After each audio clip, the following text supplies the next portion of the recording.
So for this last example, we're going to look at an equivalent force coupled system in 2D. So the actual example that I did of this in lecture was in 3D.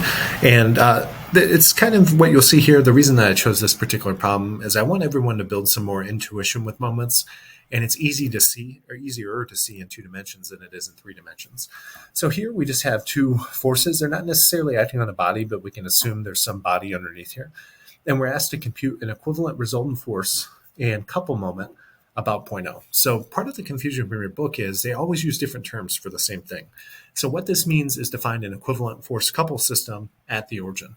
And remember that what an equivalent force couple system does is it would replace the two forces that are acting independently upon the body now by a single force and a single couple that would yield the same motion of the body if they were subjected to it. So from a statics point of view, the reason that that is so important is if there were a body here and we were going to build a support system at 0.0, what that allows us to do is determine how much that reaction force, we'll define that in the next chapter, how much force it has to oppose and how much torque it has to oppose. So you're just replacing the equivalent effect of the loading here by a single force and a single couple at the origin. So the way that you do that, in order to find the resultant force, you just simply add the two forces up.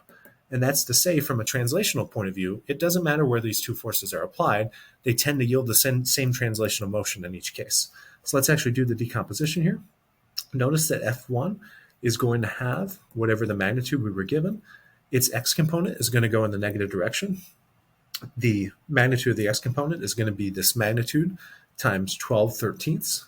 We talked about it a little bit in the last lecture, but hopefully now everyone is getting comfortable with the fact that when they describe the geometry of these forces by these equivalent triangles, rather than drawing the two triangles and writing an expression for sine and cosine, just know whatever the hypotenuse is, whatever the length of the base is in the x direction, just take that ratio of that base length to the hypotenuse.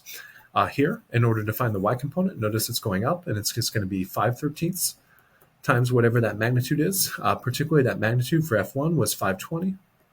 So we'll take 520, and then we'll multiply by minus 12/13 and 5/13. And let's actually just do it here, even though we weren't asked to compute this force individually. So we'll actually compute 520 times minus 12/13 and 5/13. So if you do that, hopefully you get an x component of minus 480 and a y component of 200, and that is in units of newtons. So let's actually do the next decomposition now of this force, which is described by a 60-degree declination angle from the horizontal axis. Notice that it will also have an x and a y component, and hopefully everyone's getting comfortable with now just saying that that vector will be whatever the magnitude is. Relative to this angle, the x component is adjacent. Since it's a 60-degree angle, it'll just be cos 60. And the y component is opposite, so it'll be related to the sine, but notice that it's going in the downward direction, so I'll need minus sine of 60. And we were told that magnitude of F2 was 700, so all that I need to do is multiply 700 times cos 60 and minus sine 60, and if you do that, you should find that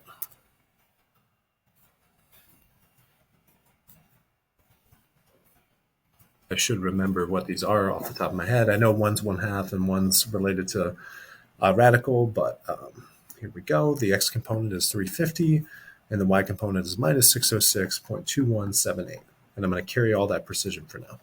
So all that I'm going to do now is take and add those two vectors up. So for the x component, I'll add the minus 480 to the x, that was the x component of F1, to the x component of F2, which was 350.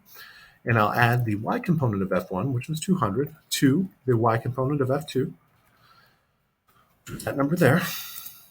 And for the resultant force, we'll actually get, and I'm going to copy this out, and then we'll look at it in a minute. And that is in units of newtons. So all that I did there is I added the x and y components in order to get this expression for the resultant force in rectangular form. But usually when you express a resultant force of a force-coupled system, you actually put that quantity into polar form. So use Pythagorean's theorem in order to find the magnitude of that force. So I am going to use the beauty of a calculator in order to find what that is. The function in MATLAB that does that is called the norm. So I'm getting rounded to 3 sig figs 427 newtons. And let's actually think about what the angle of that would look like. So notice this vector is going to have a negative x and a negative y component. So it's going to be 130 over to the left and then 460 down. It's going to be like here.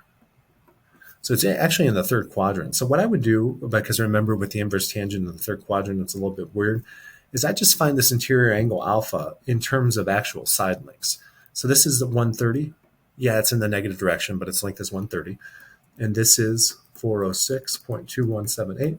So notice that alpha you can find as the inverse tangent of the opposite side length, which is 130, divided by the adjacent side length, which is 406.2178. So let me do that real quick.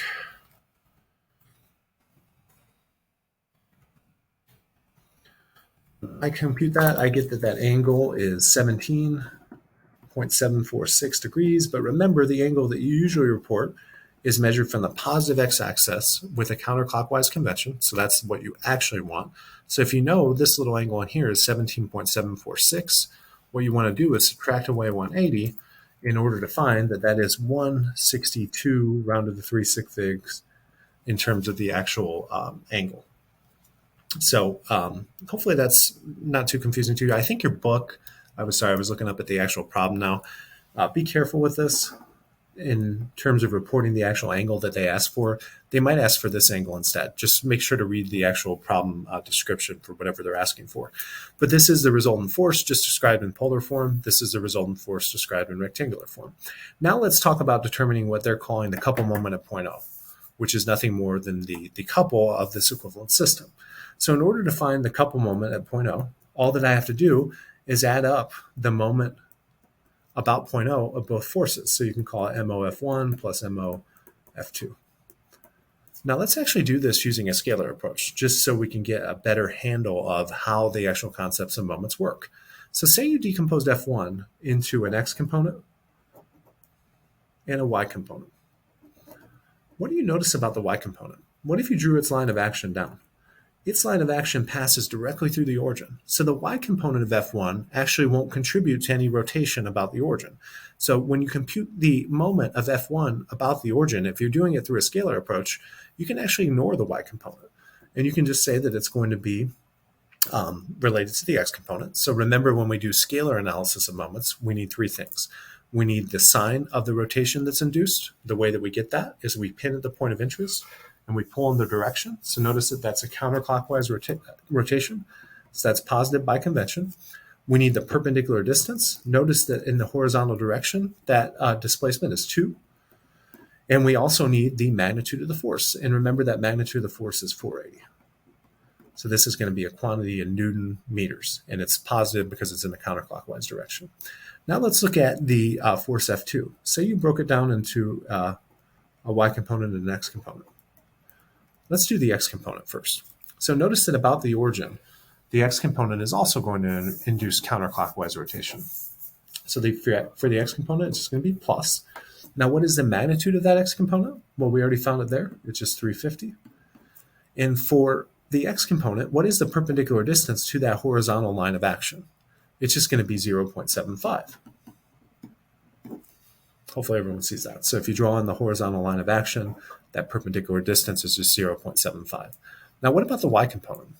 If I pin at O and rotate in the downward direction, notice I also get counterclockwise rotation, so it will be plus. The magnitude of that y component, remember we don't actually include the negative here. The negative is accounted for when we determine that it induced counterclockwise rotation, so it's just going to be 606.2178. Now, what is that perpendicular distance going to be? Just trace in that big vertical line. It's how far away that line is from the origin in the perpendicular sense. So it's just going to be 2.5 meters. So let's actually compute what this is. And if you do that, it's just going to be 2 times 480. That is the moment of the x component of F1, 350 times 0.75. Not much moment there because that perpendicular distance is relatively small for the x component. Obviously, the big thing that's contributing to rotation about the origin is the y component of F2, because that's a big force and it's at a relatively large perpendicular distance of 2.5. When you compute that, you get, and I'm going to remember that is displaying in scientific notation, so I'm going to call it 2.738 times 10 to the third. And what are the units here? Well, the units are actually that's in newtons and that's in meters. So these are in Newton meters. So by engineering notation, we could absorb that factor of 10 to the third into a prefix of kilo. And if we rounded to 3 sig figs, it would just be 2.74 kilonewton meters. So that is going to be the equivalent couple moment about the origin, which we got by just determining and that is in the counterclockwise positive direction. Sometimes your book shows that sign convention. But these two forces, if they act independently on this body, they would have the same rotational effect as just applying a single resultant force at the origin that had this magnitude and direction and this couple. So hopefully that served as a good refresher for the Chapter 4 material and can get you through the homework. I think we did 3 of the 7 problems. So if you have any other issues, just let me know, and good luck.